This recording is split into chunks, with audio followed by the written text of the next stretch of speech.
శశికళ ప్రమాణ స్వీకారం వాయిదా గవర్నర్ అనుమతి కోసం అన్నాడీఎంకే ఎదురుచూపులు.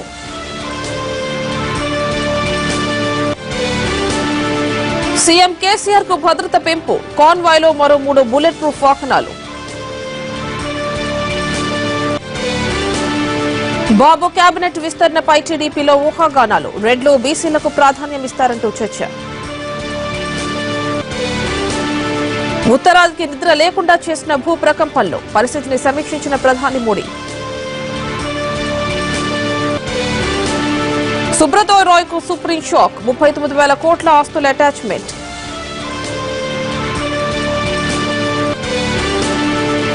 ట్రావెల్ బ్యాన్ పై లీగల్ వార్ ట్రంప్ పై హైకోర్టుకెక్కిన టెక్ దిగ్గజాలు.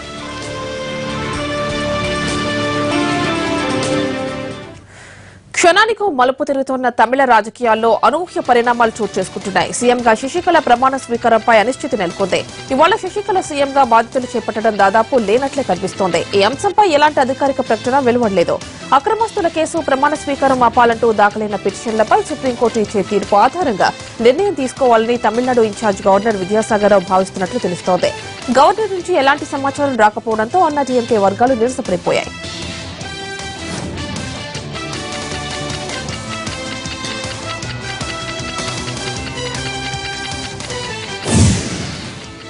ముందుగా నిర్ణయించిన ప్రకారం మద్రాస్ యూనివర్సిటీలోని సెంటినరీ ఆడిటోరియంలో శశికళ తమిళనాడు సీఎంగా ప్రమాణ స్వీకారం చేయాల్సిందే. ఇందుకోసం భారీగా ఏర్పాట్లు కూడా చేశారు. ఈ ఉదయం 8:45 ముఖ్యమంత్రిగా బాధ్యతలు చేపట్టడమే మిగిలి ఉంది అనుకుంటున్న తరుణంలో గవర్నర్ నుంచి ఎలాంటి గ్రీన్ సిగ్నల్ రాలేదు. షెడ్యూల్ ప్రకారం ఆయన ఢిల్లీ నుంచి చెన్నై వెళ్లాల్సిందే. కానీ చెన్నై వెళ్తారా లేదా అన్నది క్లారిటీ లేదు. ఢిల్లీ నుంచి నేరుగా ఆయన ముంబై వెళ్లిపోయారు.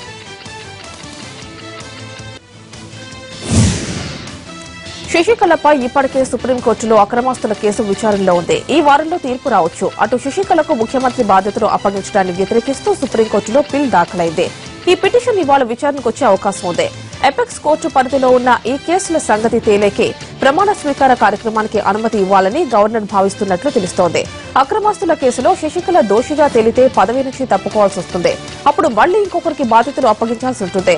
ఈ గందరగోళం కంటే మరో వారం వేచి చూడటమే మంచిదన్న అభిప్రాయంలో గవర్నర్ ఉన్నట్లు సమాచారం.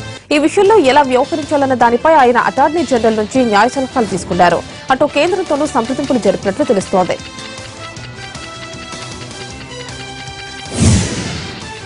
శశికళను ముఖ్యమంత్రిని చేసేందుకు అన్నాడీఎంకే ఎన్ని ప్రయత్నాలు చేస్తున్నా ప్రజల నుంచి మాత్రం మద్దతు లభించడం లేదు. జయలలిత విషయంలో ఉన్నంత సానుకూలత శశికళ విషయంలో కనిపించడం లేదు. పన్నీర్ సెల్వాన్ని తప్పించి శశికళ బాధ్యతలు చేపట్టాలనుకోవడం ప్రజాస్వామికం లేదని అభిప్రాయం చాలా మంది వ్యక్తం చేస్తున్నారు. మేం ఓటు వేసింది జయలలితకు, ఆమె నిత్యులకి కాదంటూ కామెంట్ చేస్తున్నారు. నెటిజన్లు ఓ అడుగు ముందుకు వేసి శశికళ ముఖ్యమంత్రి బాధ్యతలు చేపట్టకుండా అడ్డుకోవాలంటూ ఆన్లైన్లో పిటిషన్ రూపొందించి దానికి మద్దతు కూడగడుతున్నారు. ఇప్పటికే వేల మంది ఆ పిటిషన్పై సంతకాలు చేశారు. గవర్నర్ రాష్ట్రపతికి ఈ పిటిషన్ పంపనున్నారు.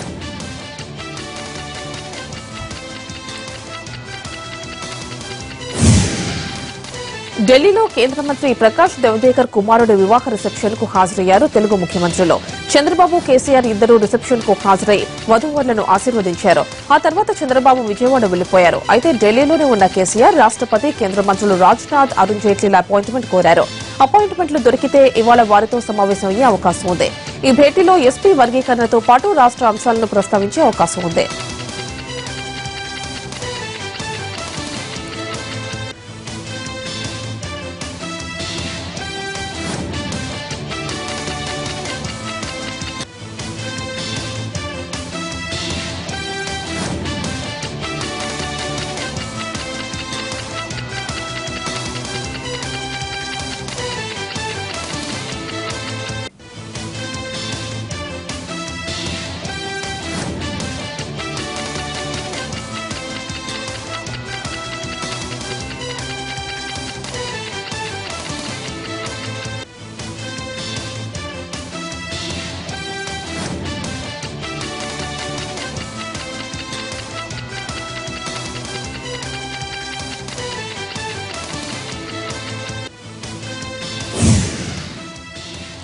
రాత్రంతా ఉత్తర భారత్ వణికిపోయింది. 30 సెకండ్ల పాటు వచ్చిన భూకంపం కోట్లాది మందికి నిద్ర లేకుండా చేసింది.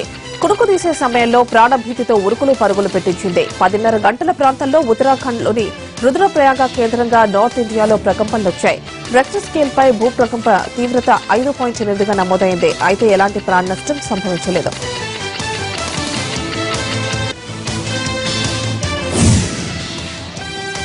దేశ రాజధాని ఢిల్లీతో పాటు చండీగఢ్, పంజాబ్, ఉత్తరాఖండ్, ఉత్తరప్రదేశ్లోని పలు నగరాల్లోనూ ప్రకంపనలు సంభవించాయి. నిద్రలోకి జారుకుంటున్న సమయంలో మంచాలు ఊగడం, వస్తువులు పడిపోవడంతో ప్రజలంతా రోడ్డుపైకి పరుగులు తీశారు. మళ్లీ ప్రకంపనలు వస్తాయేమోనన్న భయంతో ఆరు బయటే భయంగా కాలం వెళ్లదీశారు. చలి గజ్జుగజ్జు వణికిస్తున్నా సరే ఇంట్లోకి అడుగుపెట్టలేకపోయారు. దీంతో అప్రమత్తమైన అధికారులు పలు కాలనీలకు వెళ్లి ప్రజలకు భరోసా ఇచ్చే యత్నం చేశారు. తీసుకోవాల్సిన జాగ్రత్తల గురించి వివరించారు. మరోవైపు ఎన్డీఆర్ఎఫ్ బృందాలను హై అలర్ట్ గా ఉండాలని ఆదేశించింది కేంద్ర ప్రభుత్వం.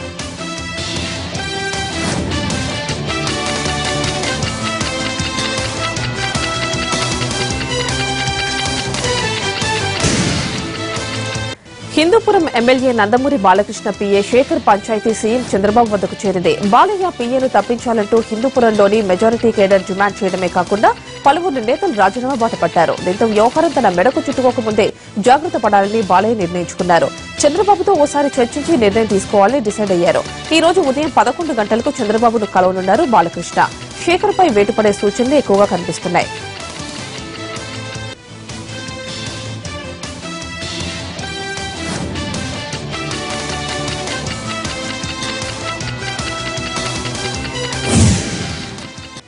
తెలుగు రాష్ట్రాల్లో ఎమ్మెల్సీ ఎన్నికలకు షెడ్యూల్ విడుదలైంది. ఏపీలో 3 గ్రాడ్యుయేట్, 2 టీచర్ ఎమ్మెల్సీ స్థానాలకు, తెలంగాణలో ఓ టీచర్ ఎమ్మెల్సీ స్థానానికి ఎన్నికలు జరగనున్నాయి. ఈ నెల 13 నుంచి నామినేషన్ల స్వీకరణ ప్రారంభమవుతుంది. ఉపసంహరణకు 23 వరకు గడువు ఉంది. మార్చి 9న ఎన్నికలు జరుగుతాయి. అదే నెల 15న ఫలితాలు ప్రకటిస్తారు.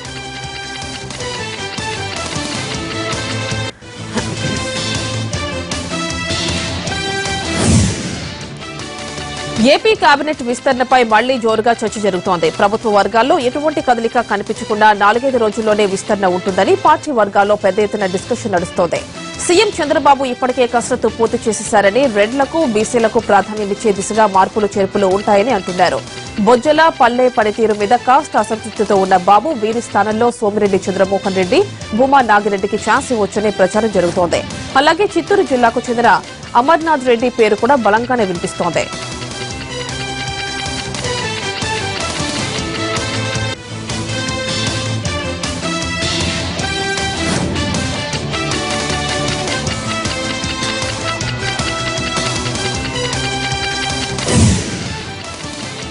ఆంధ్రప్రదేశ్ ప్రత్యేక హోదా అంశంపై మరోసారి పార్లమెంట్లో చర్చకొచ్చింది. స్పెషల్ స్టేటస్ పై ఎన్డీఏ ప్రభుత్వం ఎందుకు యూటర్న్ తీసుకుందో చెప్పాలని రాజ్యసభలో డిమాండ్ చేశారు వైసీపీ ఎంపీ విజయసాయిరెడ్డి. హోదా అమలుకు అభ్యంతరాలేంటి అంటూ నిలదీశారు. మరోవైపు కేంద్రం ప్రకటించిన ప్రత్యేక ప్యాకేజీకి చట్టబద్దత కల్పించాలని కోరారు టీడీపీ ఎంపీ తోట నరసింహం. విశాఖకు రైల్వే జోన్ కేటాయించాలని కోరారు.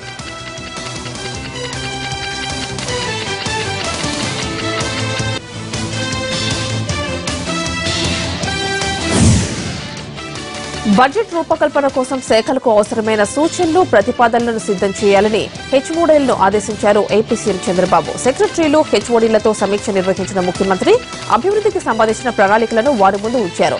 ప్రభుత్వ లక్ష్యాలు, ప్రాధాన్యతలను వివరిస్తూ నూతనంగా కోర్ డాష్ బోర్డు ఏర్పాటు చేశారు. ఆధార్ తరహాలో రాష్ట్ర ప్రజలకు సంబంధించిన సమాచారంతో డేటా అథారిటీ ఏర్పాటు చేయాలని, అలాగే సంక్షేమం, అభివృద్ది పథకాలపై ఫీడ్బ్యాక్, ప్రచారం కోసం కాల్ సెంటర్ నిర్వహించాలని సమీక్షలో నిర్ణయించారు చంద్రబాబు.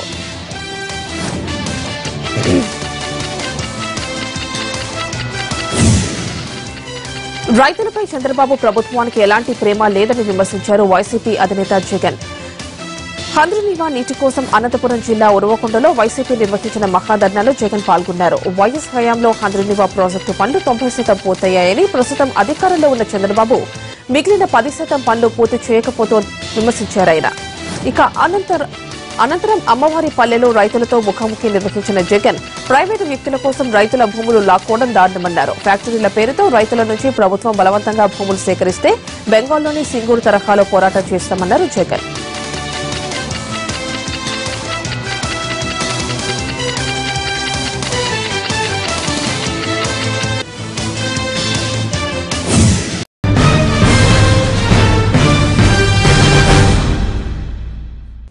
Back to 30/60. కాంగ్రెస్ కు తెలంగాణ జేఏసీ చైర్మన్ కోదండరామ్ కు ఎలాంటి సంబంధం లేదన్నారు జగ్గారెడ్డి.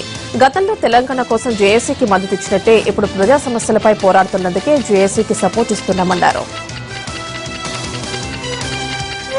కాంగ్రెస్ పార్టీ కోదండరామ్ కు సహకరించింది. టీఆర్ఎస్ ప్రభుత్వం వచ్చిన తర్వాత పేద ప్రజలకు అన్యాయం చేస్తుందని కోదండరామ్ మళ్ళీ ఆ చేసి పేరు ఉద్యమాలు చేస్తున్నాడు. కాంగ్రెస్ పార్టీ తెలంగాణ కోసం కోదండరామ్ చేసినట్టు మద్దతు ఇచ్చిందో పేద ప్రజల కోసం కోదండరామ్ చేసే ప్రయత్నానికి కాంగ్రెస్ పార్టీ మద్దతు ఇస్తున్నది. ప్రాణహిత చేవెళ్ల ప్రాజెక్టును రీసిటిజన్ చేయకుండా యథావిధిగా కొనసాగించాలని తెలంగాణ కేబినెట్ తీసుకున్న నిర్ణయాన్ని స్వాగతించారు మండలి విపక్ష నేత షబ్బీర్ అలీ.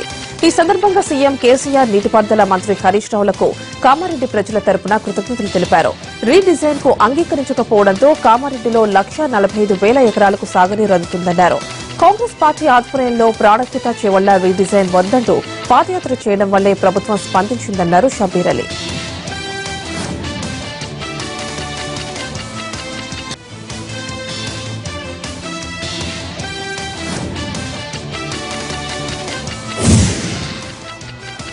టీఆర్ఎస్ సర్కార్పై మండిపడ్డారు కేంద్ర మాజీ మంత్రి బలరాం నాయక్. రిజర్వేషన్ల ఆశ చూపి ఓట్లు దండుకున్న టీఆర్ఎస్ ఇంతవరకు ఎస్టీలకు రిజర్వేషన్లు ఎందుకు పెంచలేదని నిలదీశారు. మేనిఫెస్టోలో లేని మిషన్ భగీరథకు నిధులు ఇస్తున్న ప్రభుత్వం ఊరూరా తిరిగి హామీ ఇచ్చిన డబుల్ బెడ్రూమ్ ఇళ్లకు ఎందుకు నిధులు కేటాయించడం లేదని ప్రశ్నించారు.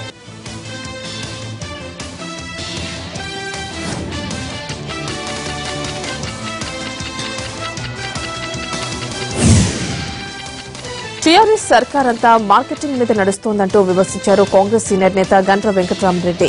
ప్రజల్ని ఊహాలోకాల్లో విమర్శింపజేయాలని చూస్తున్న కేసీఆర్ సర్కారు కుప్పకూలక తప్పదని హెచ్చరించారు.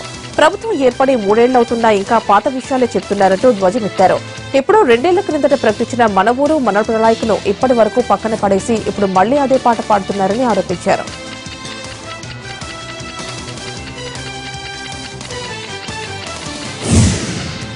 తెలంగాణ సీఎం కేసీఆర్ కు వ్యక్తిగత భద్రతతో పాటు క్యాంప్ నివాస ప్రాంగణంలో భారీ బందోబస్తు పెంచారు. Z+ కేటగిరీలో ఉన్న సీఎంకు మరింత భద్రత పెంచారు.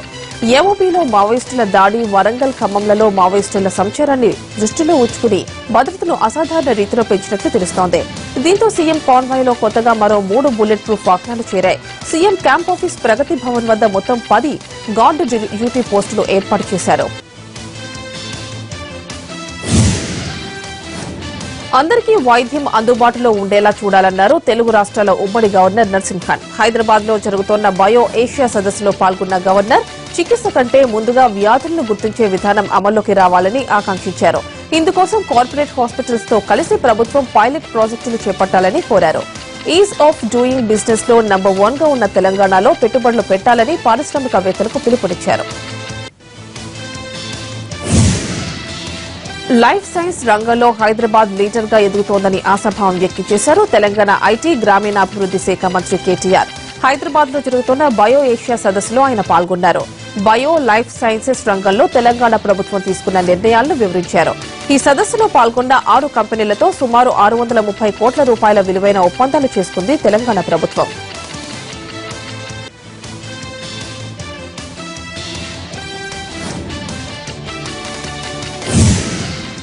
కాపు రిజర్వేషన్ల కోసం ఏర్పాటు చేసిన జస్టిస్ మంజునాథ కమిషన్ పర్యటన ఒంగోలులో కాకపుట్టించింది. రిజర్వేషన్లు కల్పించాలని కాపు సంఘాలు విజ్ఞప్తి చేయగా తమకు అన్యాయం చేయొద్దంటూ బీసీ సంఘాలు ఆందోళనకు దిగాయి. మంజునాథ కమిషన్ గో బ్యాక్ అంటూ నినాదాలు చేస్తూ ఒక్కసారిగా అందరూ లోపలికి వెళ్లేందుకు ప్రయత్నించడంతో పోలీసులు అడ్డుకున్నారు. దీంతో ఆందోళనకారులు ఒంగోలు గుంటూరు రోడ్డుపై బైఠాయించారు. పోటాపోటీ ఆందోళనలు, నిరసనలతో ప్రజాభిప్రాయ సేకరణ కార్యక్రమంలో గందరగోళం ఏర్పడింది. చరిత్రకారులు, రూపశిల్పులు, చలనచిత్ర కళారంగ ప్రముఖులు, ఉన్నతాధికారులు, సాహితీవేత్తలు, పురావస్తు నిపుణులు ఇలా అన్ని వర్గాలతో చర్చించనుంది సర్కార్. Master architect Norman posters master plan ను సిద్దం చేస్తోంది. రాజధానిలో చారిత్రక ప్రభుత్వ భవనాల నిర్మాణంలో ఆంధ్రుల వారసత్వం, రాజవైభవం, సాంస్కృతిక సంప్రదాయాలు మేళవించినట్లు ఉండాలన్నది ప్రభుత్వ భావన.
హైదరాబాద్ గాంధీ ఆసుపత్రిలో 62 రోజులుగా మృత్యువుతో పోరాడుతున్న సాయి ప్రవళిక తుదిశ్వాస విడిచింది. సాయి ప్రవళికకు ట్రీట్మెంట్ ఇచ్చే విషయంలో గాంధీ ఆసుపత్రి వైద్యులు నిర్లక్ష్యంగా వ్యవహరించారు. పాపకు పురుగులతో ఉన్న సెలైన్ ఎక్కించడంతో ఆమె ఆరోగ్యం దెబ్బతింది. పురుగులు ఉన్న సెలైన్ ఎక్కించడంపై అధికారులు విచారణకు కూడా ఆదేశించారు. 2 నెలలుగా ఆసుపత్రి బెడ్ పైనే చికిత్స పొందుతోంది. ఆరోగ్యం విషమించడంతో ఈ తెల్లవారుజామున సాయి ప్రవళిక ప్రాణాలు కోల్పోయింది. సాయి ప్రవళిక మృతిపై మరిన్ని డీటెయిల్స్ మా ప్రతినిధి రాధాకృష్ణ అందిస్తారు. రాధాకృష్ణ, సాయి ప్రవళిక మృతిపై ఉస్మానియా డాక్టర్స్ ఏం చెబుతున్నారు? ప్రధానంగా సాయి ప్రవళిక అనే బాలిక గత కొద్ది కాలంగా గాంధీ ఆసుపత్రిలో చికిత్స పొందుతుంది. ఈమెకు నిమోనియా రావడంతో గాంధీ ఆసుపత్రి వైద్యులు ఆమెకు ఒకవైపు అవసరమైన వైద్య చికిత్సను కూడా అందిస్తున్నారు. అయితే 50 రోజుల క్రితం ఆమె అడ్మిట్ అయిన 10 రోజుల తర్వాత ఒక గ్లూకోజ్ బాటిల్లో సెలైన్ సంబంధించిన బాటిల్లో ఒక పురుగు రావడం, అది గమనించకుండా అక్కడ ఉన్న వైద్య సిబ్బంది ఆమెకు సెలైన్ బాటిల్ ఎక్కించడం జరిగింది. దీనిపైన అప్పుడు తీవ్ర సంచలనం కూడా రేకింది. మరొకవైపు గాంధీ ఆసుపత్రిలో డిపార్ట్మెంట్ ఎంక్వైరీ కూడా కొనసాగుతుంది. ఈ సమయంలో ఎక్కువగా కావడం, ఆ తర్వాత ఊపిరి తీసుకోవడం సంబంధించిన ఇబ్బందులు కూడా ఆ బాలిక సాయి ప్రవళిక ఇబ్బందులు పడుతుండేది. ఈ క్రమంలో 62 రోజుల పాటు గాంధీ ఆసుపత్రిలో చికిత్స పొందుతున్న సాయి ప్రవళిక ఇవాళ తెల్లవారుజామున చనిపోవడం జరిగింది. గతంలో కూడా ఈమెకు ఇలాంటి ఇబ్బందులు ఉన్నప్పుడు గాంధీ ఆసుపత్రి సిబ్బంది ఆమెకు అవసరమైన వైద్య చికిత్సను కూడా అందించి డిశ్చార్జ్ చేయడం జరిగింది. మళ్ళీ 2 నెలల క్రితం ఆ నిమోనియా వ్యాధి తిరిగి రావడంతో మళ్ళీ గాంధీ ఆసుపత్రికి తీసుకొని రావడం జరిగింది. ప్రస్తుతం అయితే ఆ అమ్మాయి నిమోనియా ద్వారానే చనిపోయింది అనేది గాంధీ వైద్యులు చెప్తున్నారు. ప్రస్తుతం తల్లిదండ్రులకు సాయి డెడ్ బాడీని అప్పగించే దిశగా గాంధీ ఆసుపత్రి వైద్యులు చికిత్స అవసరమైన చర్యలు తీసుకుంటున్నారు. సెలైన్ బాటిల్ కి సంబంధించి అంటే పురుగులతో ఉన్న సెలైన్ బాటిల్ ఎక్కించారు కాబట్టి దానివల్ల ఏమైనా రియాక్షన్ ఉంటుందన్న కోణంలో ఆ రోజే చాలా గాంధీ ఆసుపత్రికి సంబంధించిన ఉన్నతాధికారులు కూడా దీనిపైన సీరియస్ గా యాక్షన్ కూడా తీసుకోవడం జరిగింది. అయితే వెంటనే గుర్తించి సెలైన్ బాటిల్ ని తీసేశారు కాబట్టి అమ్మాయికి అప్పుడు రియాక్షన్ కాలేదు. కానీ ఆ తర్వాత నిమోనియా అటాక్ కావడం, ఆ తర్వాత చికిత్స పొందుతూ ఇవాళ చనిపోవడం జరిగింది. రాధాకృష్ణ, అయితే పురుగులతో కూడిన సెలైన్ బాటిల్ ఎక్కించిన ఆ ఘటనపై విచారణ ఎంతవరకు వచ్చింది ప్రస్తుతం? ఆ రోజు ఎవరైతే విధుల్లో ఉన్న నర్సులు ఉన్నారో, నర్సుతో పాటు అప్పుడు ఉన్న డ్యూటీ డాక్టర్, వీళ్ళిద్దరి పైన సస్పెండ్ కూడా చేయడం జరిగింది. ఆ తర్వాత ఆ సెలైన్ బాటిల్ కి సంబంధించి మిగతా ఎన్ని యూనిట్లు అక్కడ ఉన్నాయో ఆ వాటికి సంబంధించిన సెలైన్ బాటిల్ అన్నిటిని కూడా ఆ రోజే చెక్ చేయడం జరిగింది. కానీ ఆ ఒక్క సెల్ బాటిల్లోనే ఆ పురుగు అనేది కనబడడం జరిగింది కాబట్టి ఆ ఒక్క సెలైన్ బాటిల్ ని ఆ రోజు స్వాధీనం చేసుకోవడం జరిగింది గాంధీ ఆసుపత్రి వైద్యులు. ఆ సెలైన్ బాటిల్ ని సదరు కంపెనీకి కూడా పంపించడం జరిగింది. ఆ సెలైన్ బాటిల్లోకి ఏ విధంగా ఆ పురుగు వచ్చింది అన్న దానిపై కూడా కంపెనీ నుండి వివరణ కూడా కోరడం జరిగింది. మరొక వైపు డిపార్ట్మెంటల్ ఎంక్వైరీ కూడా కొనసాగింది. ఆ రోజు విధుల్లో ఉన్న నర్సుతో పాటు వైద్యుల్ని సస్పెండ్ చేయడం జరిగింది. దీంతో పాటు అక్కడ ఎవరైతే అధికారిగా ఉన్నారు గాంధీ ఆసుపత్రిలో ఆ రోజు ఆ సమయంలో ఉన్న అధికారి నుంచి వివరణ కూడా తీసుకోవడం జరిగింది. ప్రస్తుతం మాత్రం డిపార్ట్మెంటల్ ఎంక్వైరీ కొనసాగుతుంది. ఇంకా ఎలాంటి యాక్షన్ తీసుకోలేదు అనేది గాంధీ సూపరింటెండెంట్ చెప్పడం జరిగింది. అసలు రెస్పాన్సిబిలిటీ ఎవరిది ఇలా పురుగులతో కూడిన సెలైన్ బాటిల్ పేషెంట్స్ కి ఎక్కించడం అంటే? ఖచ్చితంగా ఆ రోజు ఎవరైతే డ్యూటీలో ఉన్న నర్సు, అంటే సెలైన్ బాటిల్స్ ఎక్కించేది నర్సులు మాత్రమే ఎక్కిస్తారు కాబట్టి ఆ రోజు డ్యూటీలో ఉన్న నర్సు ఆ సెలైన్ బాటిల్ ని చెక్ చేయాల్సి ఉంటుంది. చెక్ చేసిన తర్వాతనే ఆ సెలైన్ బాటిల్ ని సాయి ప్రవళికకు ఎక్కించాల్సి ఉంటుంది. కానీ చాలా నిర్లక్ష్యంగా దాంట్లో ఒక పురుగు కనబడుతున్నప్పటికీ పట్టించుకోకుండా నేరుగా సెలైన్ బాటిల్ ఎక్కించడం, ఆ తర్వాత 10 నిమిషాల తర్వాత సాయి ప్రవళిక తండ్రి సెలైన్ బాటిల్లో పురుగును గమనించి వెంటనే అక్కడ ఉన్న డ్యూటీ డాక్టర్ కు చెప్పడం జరిగింది. అప్పటికే అమ్మాయికి కొంచెం బెందులు లాంటివి కూడా వచ్చాయనేది ఆ రోజు తండ్రి ఆరోపించాడు. కానీ గాంధీ సూపరింటెండెంట్ మాత్రం అమ్మాయికి నిమోనియా ఉంది కాబట్టి ఇబ్బంది పడుతుంది, సెలూన్ పురుగుతో ఉన్న సెలూన్ ఎక్కించడం వల్ల ఎలాంటి ఇబ్బంది లేదు, ఎందుకంటే వెంటనే తండ్రే గుర్తించాడు, ఆ తర్వాత తమకు చెప్పడంతో తొలగించామనేది అతను చెప్పడం జరిగింది. ఇటు గాంధీ ఆసుపత్రి వైద్యులు తమ బాధ్యత కాదు, ఆ రోజు సెలైన్ బాటిల్ ఎక్కించిన నర్సుది ఒకవైపు బాధ్యత అంటున్నారు. అలాగే కంపెనీ ఏదైతే సెలైన్ బాటిల్ ని సరఫరా చేసిన కంపెనీ ఉందో వాళ్ళు కూడా నిర్లక్ష్యంగా వ్యవహరించి ఉండవచ్చు అని డిపార్ట్మెంటల్ ఎంక్వైరీ అని చెప్పి చేతులు దులుపుకోవడం జరిగింది. ప్రస్తుతం సాయి ప్రవళిక చనిపోయింది. సాయి ప్రవళిక చనిపోయినందుకు మాత్రం గాంధీ ఆసుపత్రి వైద్యులు కేవలం నిమోనియా ద్వారానే అమ్మాయి చనిపోయింది, ఆ సంఘటనకు ఈ ట్రీట్మెంట్ కి సంబంధం లేదనేది వాళ్ళు చెప్తున్నారు. రైట్ రాధాకృష్ణ.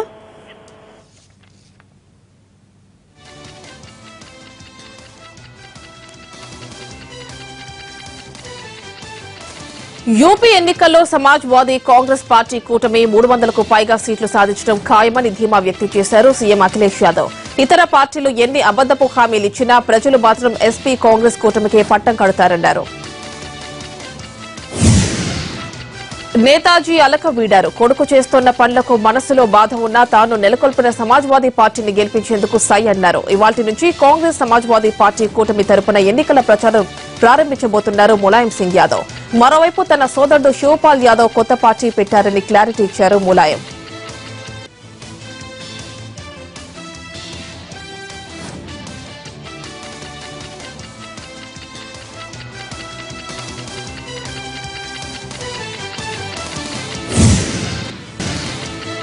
భారత్ బంగ్లాదేశ్ టెస్టుకు కట్టుదిట్టమైన భద్రతా ఏర్పాట్లు చేస్తున్నారు హైదరాబాద్ పోలీసులు. ఉప్పల్ క్రికెట్ స్టేడియంలో 9 నుంచి జరగనున్న మ్యాచ్ కు 15,000 మంది పోలీసులు మోహరిస్తారు. ఇందులో ఆక్టోపస్ బలగాలు, షీ టీంలు ఉంటాయి. మరోవైపు సీసీ కెమెరాల నిఘాను పటిష్టం చేశారు. వార్మప్ మ్యాచ్ ను బంగ్లాదేశ్ ఆడుతున్న సమయంలో స్టేడియంలో భద్రతను పర్యవేక్షించారు ఉన్నతాధికారులు.